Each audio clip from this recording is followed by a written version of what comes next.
Je vais commencer par remercier tous nos commanditaires de ce soir. On a Boréal Événements, Ninkasi Bar et Bistrot, Hôtel Château Laurier de Québec, Dessert Matériel d'Artistes, Alka Studio Laboratoire Sonore, Voyage Récréatif, XAV Solutions Audiovisuelles et Paint Night Soirée Peinture et Cocktail.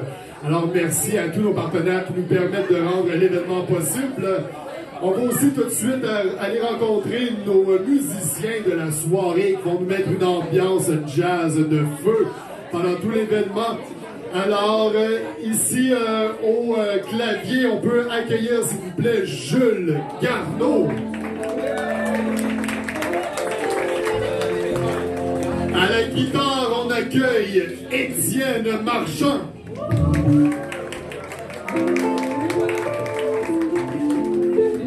À la basse, s'il vous plaît, faites du bruit pour Thierry Dusablon.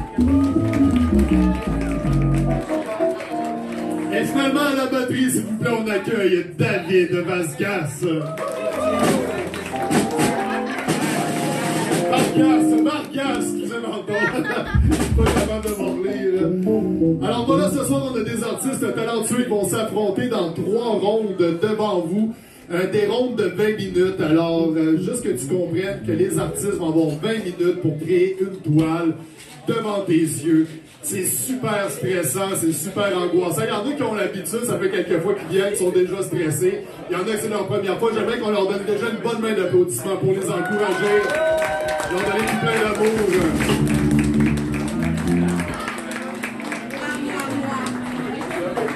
Alors, c'est très simple. On va lancer la première ronde dans quelques instants. Et toi, en tant que public, je t'invite à te promener, à profiter du moment, à aller regarder, admirer les artistes qui viennent devant toi.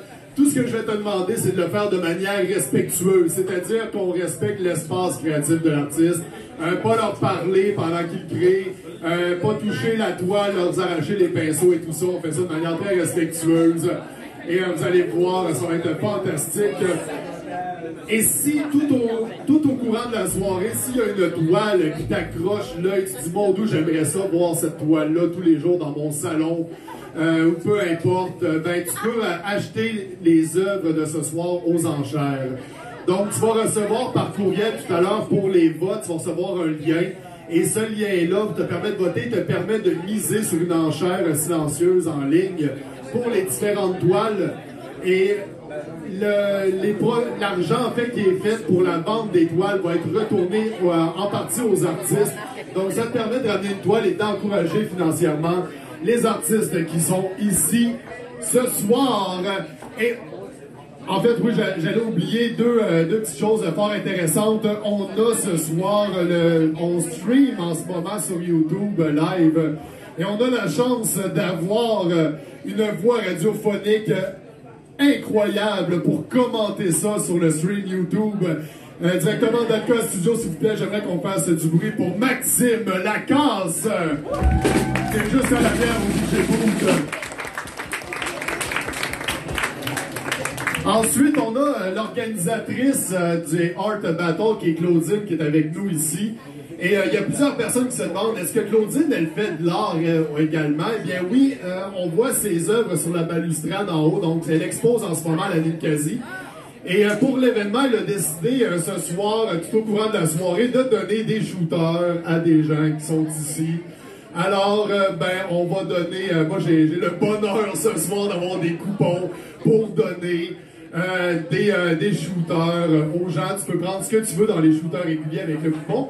Et je vais commencer tout de suite en donnant une paire de shooters, donc une paire de billets à la personne qui à go va faire le plus de bruit, d'applaudissements, de cris, va mettre la plus belle ardeur de musicien, vous comptez pas là-dedans, désolé. Alors la personne qui donne le plus d'énergie à go, 1, 2, 3, go!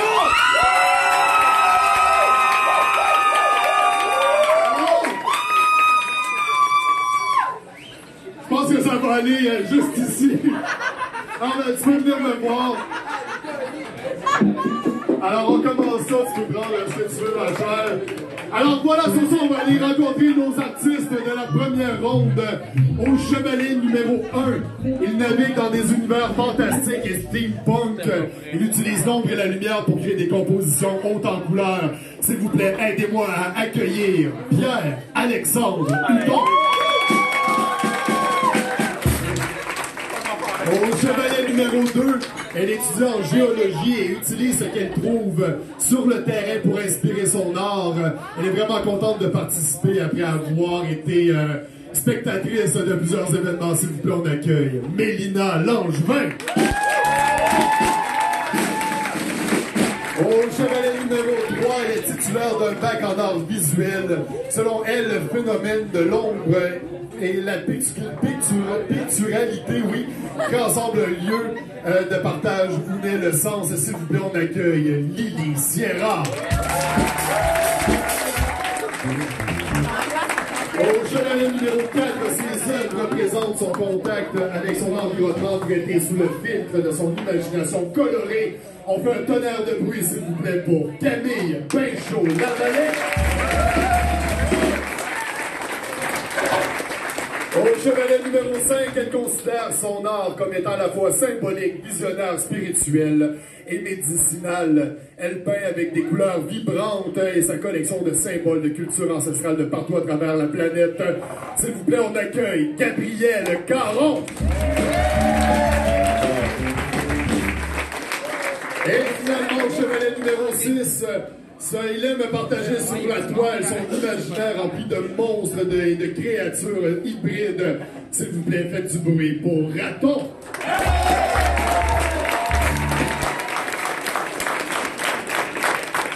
Alors, les artistes sont prêts, les musiciens sont en feu. Alors, cher public, je vais te demander de m'accompagner pour lancer le décompte de la première ronde. On commence ça dans 5, 4, 3, 2... Here we go. Welcome to our streamers around the world. There's another streaming of Hard Battle event, but in comparison to the other streaming, this one is going to be in French. That explains why my English is so bad. So now I'm going to turn in French. Alors bonjour à tout le monde, bienvenue à cette diffusion d'un autre événement Hard Battle. On parle du 7e ici ce soir dans la ville de Québec, 7e événement depuis le mois de juillet, mais le premier qui sera diffusé en ligne, donc ce que vous écoutez en ce moment, est diffusé en ligne partout à travers le monde, hein, il faut le spécifier, en français. Alors j'espère que vous passerez une belle soirée à mes côtés, comme j'espère en passer une belle aux vôtres, parce que vous pouvez commenter en temps réel, hein. N'hésitez pas à mettre des commentaires, vos appréciations des peintures, et tout ce que vous voulez dire. C'est un environnement libre et sans préjugés, alors gâtez-vous, parce que les commentaires, c'est ce qui crée de l'interaction, et l'interaction, ben, on aime ça. Alors, on va commencer directement ici, on peut voir l'artiste Raton qui commence à s'exprimer sur sa toile. Il semble utiliser une craie ou un fusain. Bon, évidemment, j'aimerais spécifier dès le départ là, que... Est-ce que je vous ai dit mon nom? Mon nom, c'est Maxime. Alors ça, c'est réglé. Mais j'aimerais spécifier que je suis pas un érudit du domaine de la peinture. Donc, si vous vous attendez à avoir une description qui relève des guides du Musée des Beaux-Arts, eh bien, c'est peut-être pas le bon endroit, là. Je vais faire mon possible, ça suffit. Mais je crois qu'on va faire ça en collégialité, c'est-à-dire... je vais vous décrire la chaleur, tout ce que je peux voir qui se dégage de la peinture, mais ce ne sera pas une analyse en finesse. Et de toute façon, hein, on n'est pas ici pour ça, on est ici pour avoir du plaisir et constater des artistes qui se jettent dans la gueule du loup. Parce que c'est ça qu'ils font. C'est un peu comme, je ne sais pas si vous connaissez l'émission Iron Chef.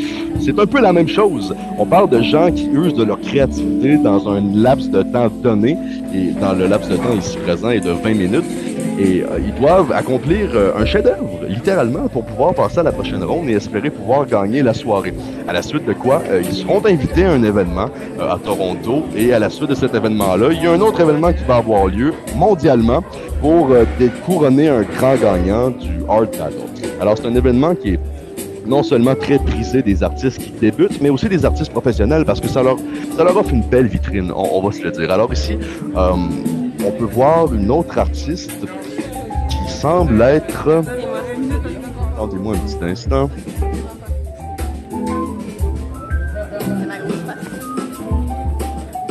Camille Pinchot, voilà. Bon, évidemment, là, la caméra a fait un peu de psychose, mais tout va bien, on est revenu, on est revenu à l'état initial. Donc, on peut voir que c'est très effervescent en ce moment. Hein. Les gens circulent autour des toiles, en retirent leur appréciation,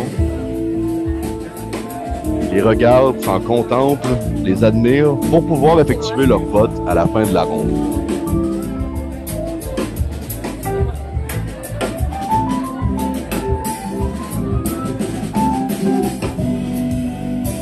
On peut voir ici Lily Sierra, qui est dans des teintes de bleu, de jaune doré, qui semble utiliser la pastel. On voit que c'est un style qui semble très abstrait, somme toute assez clair. Cependant, je ne serais pas capable de vous dire c'est quoi exactement, là. Mais ça y vient. Ça vient de débuter, hein. Fait qu'il faut rester patient, comme on dit. Et on se tourne désormais vers Mélina Langevin, qui elle a plutôt opté pour des tons de vert pelouse, j'irais même jusqu'à dire pelouse royale. Ça me fait penser au palais de Buckingham et ses grandes étendues vertes qui l'entourent.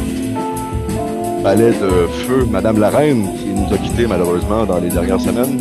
Paix son âme. Alors, Mélina semble tracer un... Ça reste un peu flou pour l'instant. Probablement un portrait. Alors, elle opte pour le gris pour remplir la zone qui englobe le vert. Elle opte plutôt pour le pinceau et la peinture, elle, en comparaison à Lily, qui optait plutôt pour la pastel.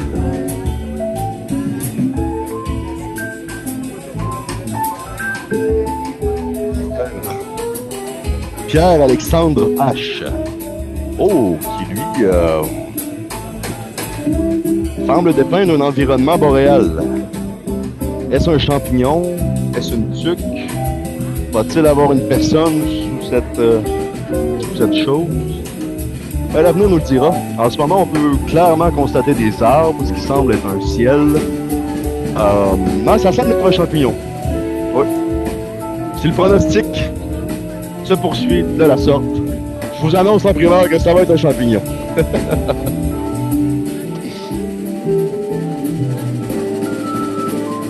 Alors, on peut voir quand même les artistes qui font de leur mieux pour respecter les délais. Parce que 20 minutes en matière de création, ça reste énormément peu.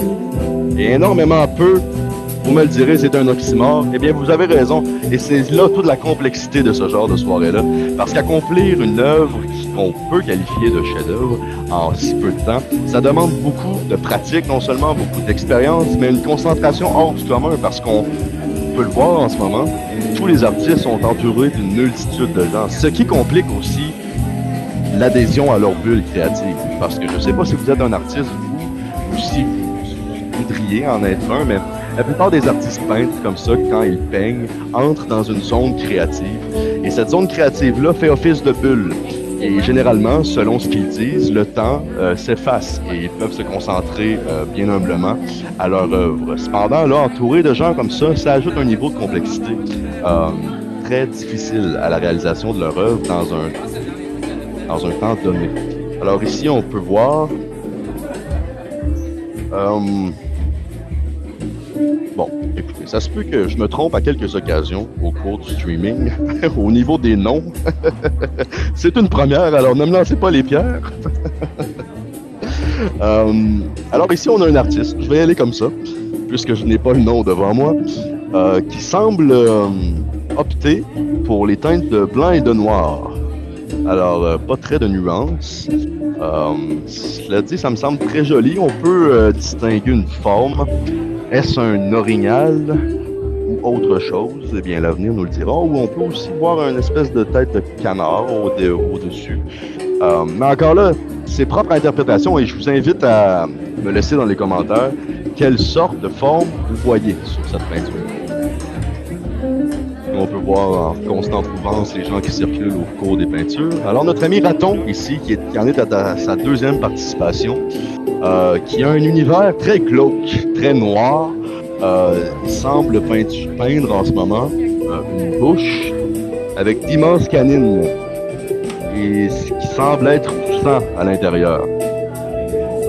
Cela dit, comme nous sommes qu'au début, en fait, dans les premières minutes de la création de leur toile, comme vous le voyez, je m'avance à tâtons sur, sur ce que pourra représenter leur œuvre à la fin de la soirée, à la fin du défilé statique. On est toujours très bénin dans le commencement de l'œuvre. Alors Raton a lui aussi opté pour le pinceau et la peinture. Cependant, comme on l'a vu au début, il a tracé les premières lignes au fusain. Donc cet artiste a besoin d'avoir un canevas plus établi pour procéder à la création de sa peinture par la suite. Et on se déplace vers Gabriel Caron. Oh, ça c'est magnifique. Ça c'est magnifique. Cependant, je pourrais pas vous dire c'est quel animal ça. Est-ce un animal mythique de la mythologie? Fort probable. Ça me semble être un lapin avec des pattes d'orignal. Bon, ça, on n'en voit pas trop souvent au Québec. Je vous le dis en primaire. Surtout pas dans le Vieux-Québec. Les seuls animaux qu'on voit ici se limitant à être des écureuils et des ratons laveurs fouillant dans les poubelles. Des lapins orignales, on n'en voit pas trop souvent. Cependant, sa peinture relève d'une beauté évanescente. On peut voir les teintes de bleu, de noir, de gris, de blanc. La silhouette de l'animal se démarquant du contour exaltant. C'est très magnifique. Félicitations, Gabriel. Alors, je vous rappelle aussi quelques règlements. Donc, comme je le disais préalablement, les artistes disposent de 20 minutes par ronde pour accomplir leur œuvre. Et ils commencent tous avec des toiles fournies. Cependant, ils peuvent amener un canevas sur une plus petite feuille représentant un peu l'image qu'ils vont vouloir accomplir durant la période de temps donnée. Ils sont encouragés à amener leur propre matériel. Cependant, Art Battle est capable de leur fournir le matériel s'ils en ont besoin. Et le public local et le public mondial, donc vous à la maison, vous êtes aussi invités à voter pour les toiles que vous trouvez les plus magnifiques, selon vos standards évidemment, parce que l'art demeure relatif, comme disait l'autre. Et puis, il faut aussi dire que chaque artiste, ici ce soir, avait droit d'amener un invité de son choix.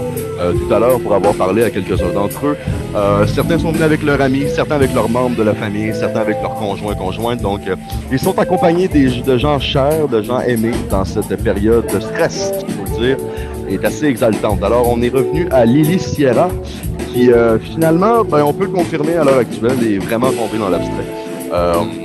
J'ai un peu de difficulté à vous dire ce que c'est exactement. Cependant, on peut voir qu'il utilise des couleurs qui restent sensiblement dans les mêmes teintes.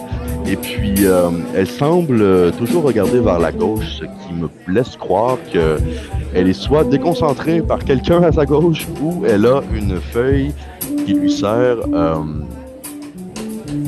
de portrait à suivre. Cependant, d'ici, où est-ce que je me trouve, il m'est impossible de pouvoir constater, à même mes yeux, si c'est le cas. On peut voir les teintes de bleu, de jaune qui se sont ajoutées.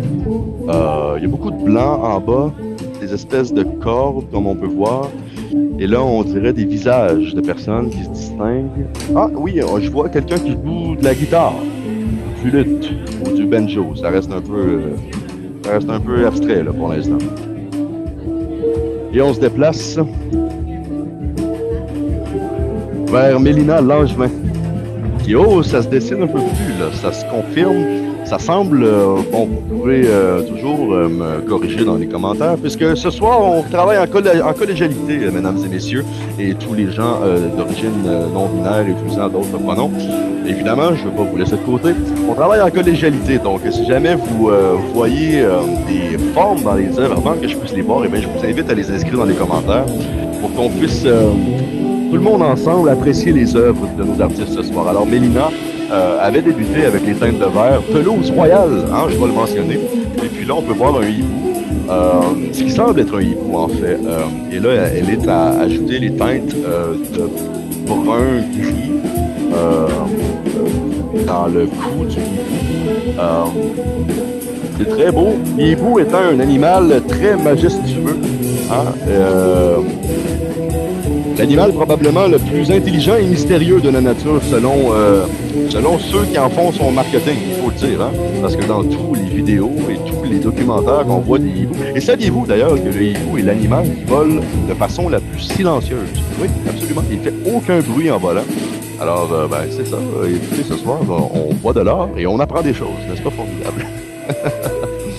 Alors, on se dirige maintenant vers notre ami Pierre-Alexandre H, qui finalement a transformé le champignon en maison. Alors, wow, c'est magnifique. J'adore cette œuvre-là. Un champignon en forme de maison qui donne dans une forêt. On peut voir les arbres au loin avec les teintes de bleu qui représentent le ciel, d'après ce que je peux comprendre. Lui aussi, Pierre-Alexandre a opté pour la peinture et le pinceau dans un environnement plus boréal, plus forestier. C'est très magnifique.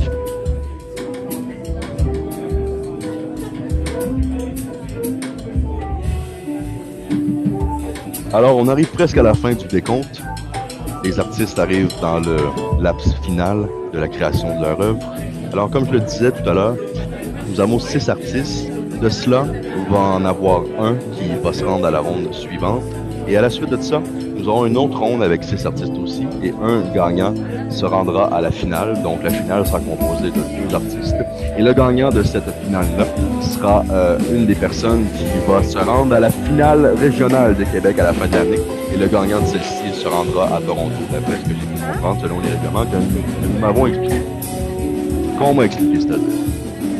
Alors, le caméraman se déplace toujours dans la foule. Comme vous pouvez le constater ici ce soir, la foule est nombreuse, malgré l'effarante tempête de neige que nous avons vécue à Québec au cours des derniers jours. Tempête de neige qui a laissé près de 4 à 5 pieds de neige dans les rues de Québec. Je vais vous dire que si vous avez un véhicule en ce moment à Québec, c'est pas facile de se stationner. Cependant, tout le monde est au rendez-vous ce soir parce que, comme vous pouvez le constater, c'est une expérience exaltante, non seulement pour les artistes, mais pour les gens qui y assistent aussi. C'est-à-dire que voir des artistes comme ça s'accomplir en un laps de temps aussi court, ça reste fascinant comme exercice d'avoir. Et comme... Oui, merci J-Man. Notre animateur J-Man, d'ailleurs, qui vient de nous annoncer qu'il restait 5 minutes à l'exercice. Donc, cet artiste-là, dont j'ai oublié le nom, malheureusement, ne m'en voulez pas. Je crois que c'est Camille Pinchot-Lavallée, mais je suis pas sûr. Alors, on va y aller avec ça pour l'instant. Et si Camille, tu écoutes ce stream en rediffusion et je t'ai mal nommé, ben je m'en excuse. Alors, Camille arrivait avec une peinture un peu plus définie. Et nous retournons voir notre ami Raton qui tente d'aboutir son œuvre qui, comme ça, semble être une bouche aux dents qui aurait besoin de Colgate avec ce qui semble être est-ce une plante carnivore à l'intérieur de la bouche ou une langue qui a juste des problèmes d'hygiène? Je le sais pas. Cependant, ça reste une œuvre assez originale. On peut voir tout l'univers glauque, macabre et sombre de l'artiste Raton. Un univers qui me parle beaucoup à moi, cela dit. On peut voir que là maintenant, en comparaison à tout à l'heure, il utilise un pinceau plus large pour peindre davantage. J'imagine que c'est comme ça que ça marche là, dans le milieu de l'art. Oh, et Raton vient de s'adresser à la caméra. Cependant, nous n'avons pas compris son commentaire, mais selon le mouvement de ses lèvres, nous avons pu déduire qu'il a dit « Ah, tasse-toi! C'est ça, je suis occupé. » Fait que... il continue tant bien que mal à tenter de mélanger ses couleurs pour terminer son œuvre. Je vous rappelle qu'il reste près de 2 à 3 minutes avant la fin du round. Et nous revenons vers Gabriel Caron, au chevalet numéro 5, qui, encore une fois, m'épate avec son lapin orignal, créature mythique, que, je vous le rappelle, si vous nous écoutez du Texas ou d'ailleurs dans le monde et que vous avez du mal à comprendre le français en ce moment, mais que vous comprenez à peu près, je vous rassure, nous n'avons pas de lapin orignal au Québec. C'est vraiment une créature qui n'existe pas. Soyez pas surpris si vous venez ici et vous ne voyez que des écureuils et des teintes de jaunâtre Et on arrive dans la dernière minute, d'après ce que nous dit notre animateur J-Man. Donc, comme je le disais, Sierra, Lily, nous offre une peinture très abstraite, cela dit. On peut voir les visages se définir et ça semble être un groupe de musique avec divers instruments que je ne peux malheureusement pas reconnaître à l'heure actuelle. Et la caméraman se tourne vers Mélina qui en est dans le dernier coup, dans le dernier laps avant la fin de la toile et on peut clairement voir un hibou dans un... Est-ce une forêt de bambou? Une forêt amazonienne de fougères? Il n'y a pas de bambou. Y a-t-il des hiboux en Amazonie? Je ne sais pas. Écoutez, je n'ai pas assez de culture pour répondre à cette question. Cela dit, il y a un fond vert qui accompagne le hibou. Et on peut voir les yeux aussi qui ont beaucoup de caractère. Alors, on arrive dans les dernières secondes.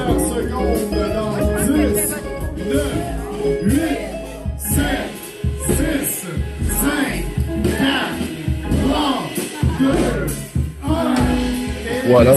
Alors, une bonne main d'applaudissements aux artistes en ce moment qui ont tout donné dans les derniers moments pour accomplir leurs œuvres. Alors, je vous rappelle qu'ils avaient 20 minutes.